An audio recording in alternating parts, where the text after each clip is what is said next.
Hi Gemini, my name is Gregory Scott and I'm here to do your astrology forecast for June 2015, and I'm going to do things a little bit differently this month.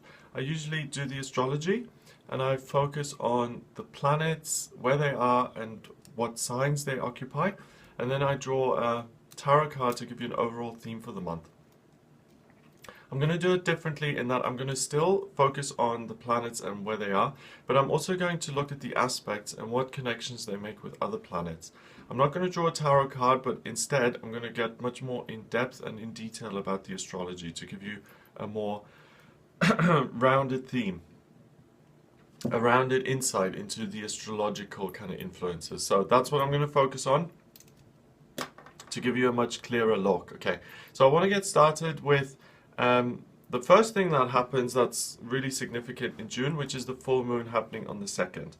And that happens in your 7th house in Sagittarius. And that's interesting because the full moon is a time of blossoming. And Sagittarius is about moving forward and exploring things. So I really think you're going to be inspired. You're going to have some ideas and some practical ideas about how you can move your relationships forward with people. That can be your business relationships, your business partner, it can be your family relationships, your personal, intimate relationships. But there will be an idea that comes in, if I do this, we can move forward and really progress. So that's going to be like a blossoming, like a flower in your life around the 2nd. That's going to be really pleasing to you and really helpful.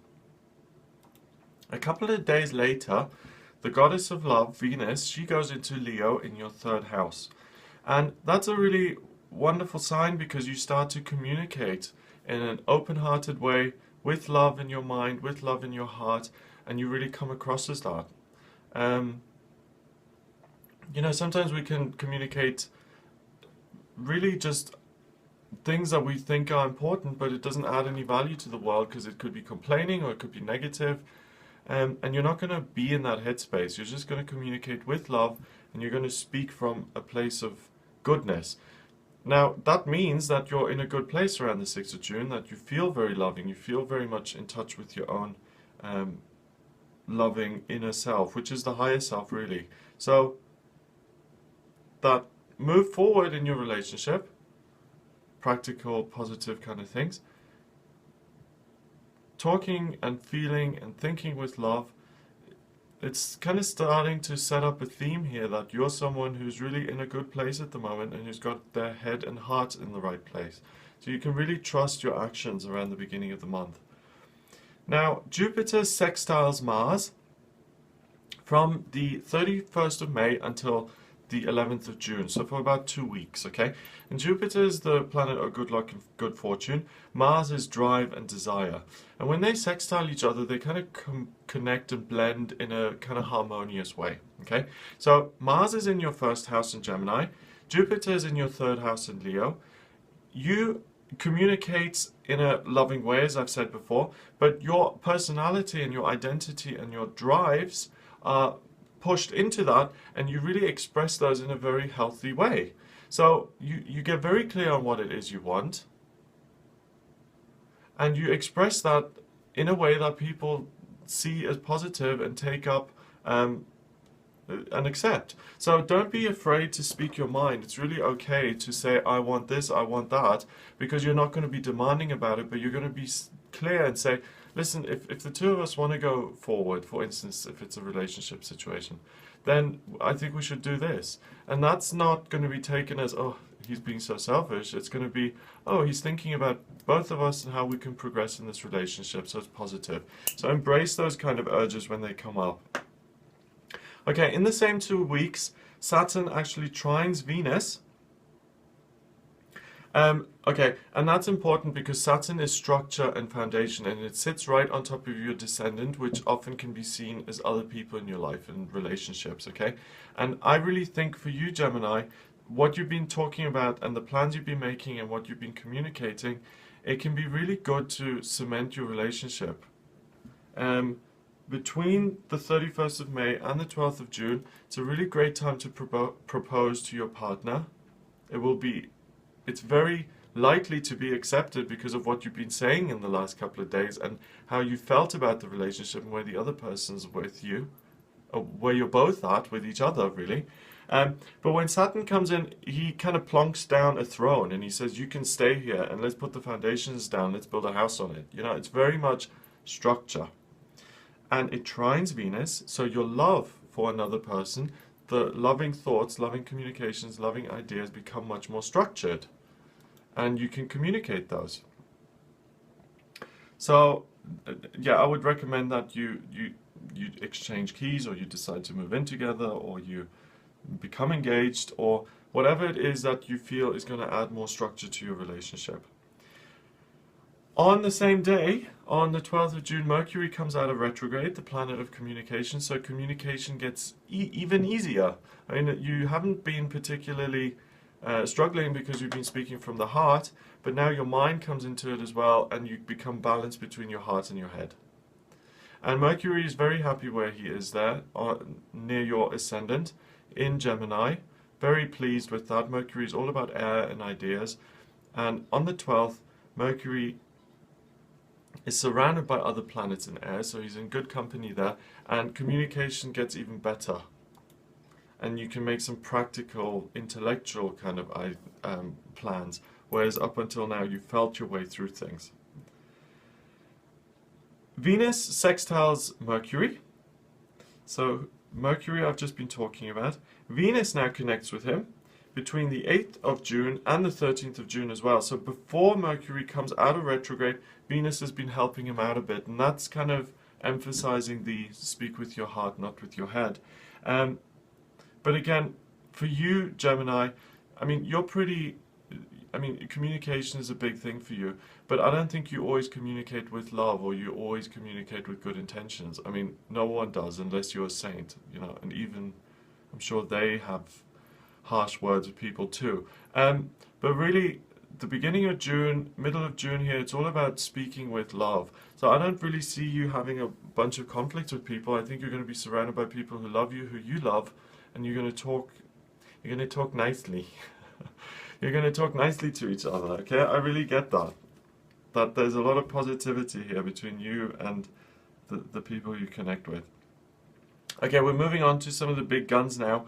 And Pluto is one of the outer planets, and Uranus is one of the outer planets. They move very, very slowly, okay? Pluto is rebirth in the underworld and kind of new life coming in. And Uranus is rebellion and miracles and fresh energy.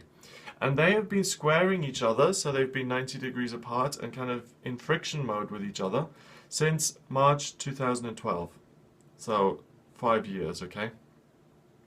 And that square drops off on the 13th of June. And what that energy did for you specifically, Gemini, was that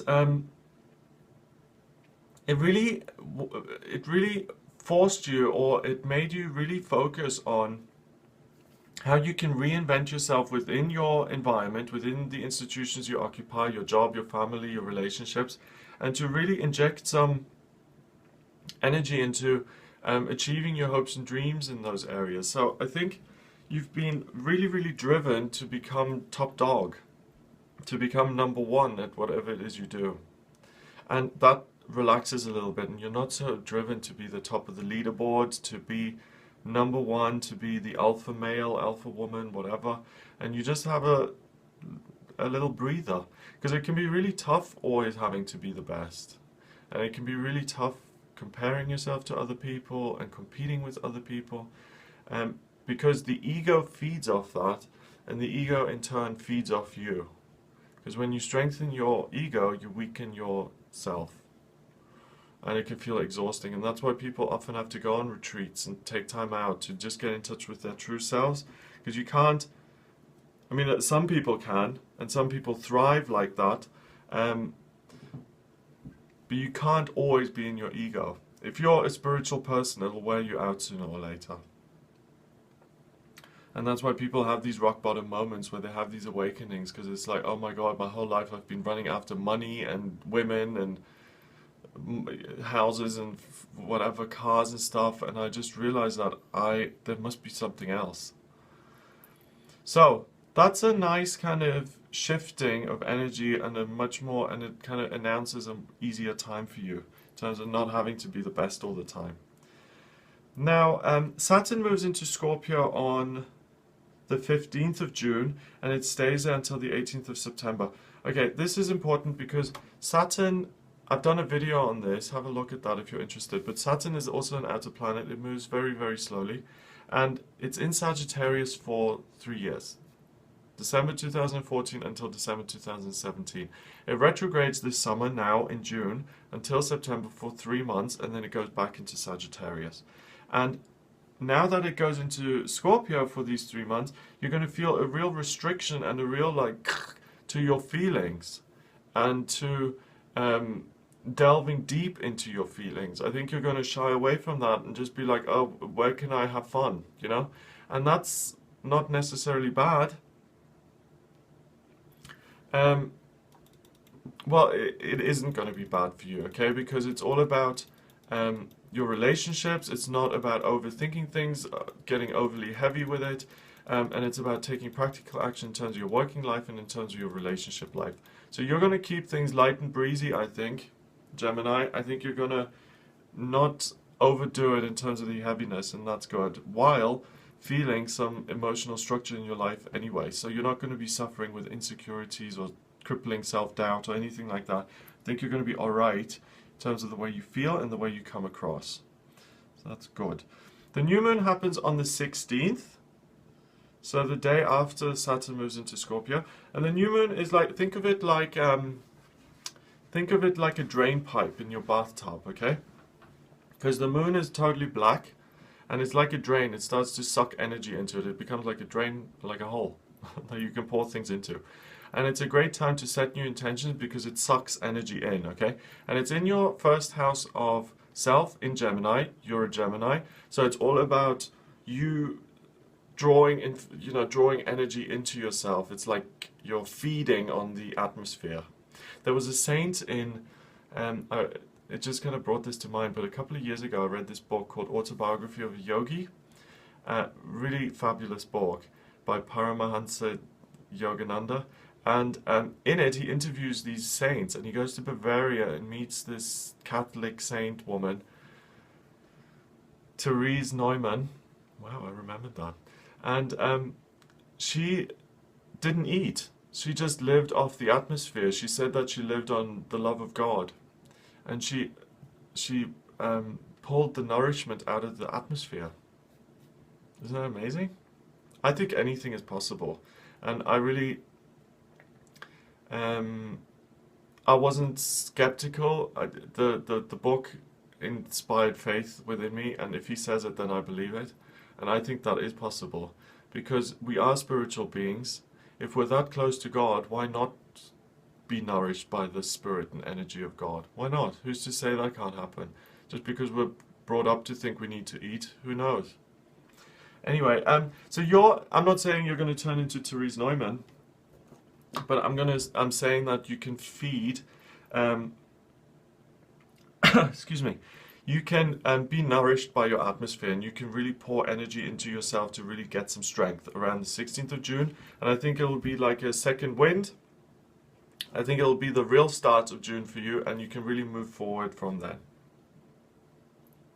Okay, so Jupiter also then conjuncts Venus the next day on the 17th. So you can see that Venus is doing quite a lot, and this month really is about love. And for you specifically. And Jupiter is the planet of good luck. Venus is the goddess of love. When they conjunct, they mesh their energies together, and that happens in your third house. And it means that you completely speak with love now. You become completely a voice of love. And it's in Leo. You're going to approach other people. You're going to be warm-hearted. You will embrace them. You will say, you know, let's just cut the crap and tell each other how much we love each other and care about each other, and you're going to be in that mode, which is beautiful. And it stays there until the 14th of August. So 17th of June to 14th of August is love, love, love, as Teresa Giudice or whatever says. And I'd really like you to tap into that, because that's, you know, I mean, without sounding too corny, but love is the main thing, the whole purpose of life. So if you have that available, use it. Jupiter then also does something else. He trines Uranus from the 3rd of March until the 22nd of June. So he's been in that conjunction, not in the conjunction, in the relationship, in that aspect to Uranus for the last couple of months, okay? And it comes to a close now. And when Jupiter is infused with Uranus, it kind of makes him a little bit chaotic and rebellious, and there's real growth in terms of what can I achieve in terms of my relationships, what can I dream, and again it gives you that drive. Earlier I talked about Pluto with Uranus kind of forcing you to be excuse me, my nose is itching, to be on top of the leaderboards, to be number one. And when Uranus is with Jupiter, it's all about growth, it's all about expansion, it's all about bringing new energy in. And when that comes in, or when that ends around the 22nd of June, again it's about relaxation. And it's about chilling out a little bit and saying, you know, I've got a little bit of time to achieve all of these dreams, goals, ideas, and I don't have to run myself ragged. The other thing that I'm noticing about the 20th of June is that it's very airy, and there are lots of yods. God's finger is everywhere on this day. And it's between your relationship, your love. Watch out for the 20th of June. You have been communicating with love and speaking with love the whole month. But I think a miracle occurs in your life where that frequency you've been putting out now comes back to you and something very loving happens in your life. The yods are, it's almost like a karmic connection. It's when something really profound happens, and they're everywhere. You don't usually see that. You see one or two, but they're all over the place. So something really spectacular and special happens on the 20th. Let me know what happens. I think it'll be in terms of romantic love, the way you communicate and the way you see yourself. Okay. Finally, Mars goes into Cancer on the 25th, and that's been in your first house of self the whole month. So you've been really kind of owning yourself, really certain about yourself, really at ease in terms of the way you communicate. I think the feeling side of it becomes more pronounced now, and it's almost like the speed drops off a little bit. You've been cruising along in air mode, you know, things have been zipping all over the place, going really quickly, and water comes into it now and just makes it a little bit more difficult, and things start to slow down. And you could even start to become a little bit restless at the end of the month and a little bit irritable about feeling everything so strongly. So my suggestion to you would be to focus on the long term and not to take every feeling that you have so seriously, and just try and see the bigger picture and let yourself know that this too will pass, okay? If you're irritable, doesn't mean that, you know, it doesn't mean that much. It just means that an emotion is passing through you, and that too will pass. So just keep the end goal in mind. Okay, and that's it. So if you'd like a private reading with me, then please get in touch via my website. It's gregoryscott.com. Please remember to subscribe to the channel, and if you'd like to contact me via email, you can do that by emailing readings@gregoryscott.co.uk. Have a brilliant, awesome, marvelous June, and I'll speak to you soon.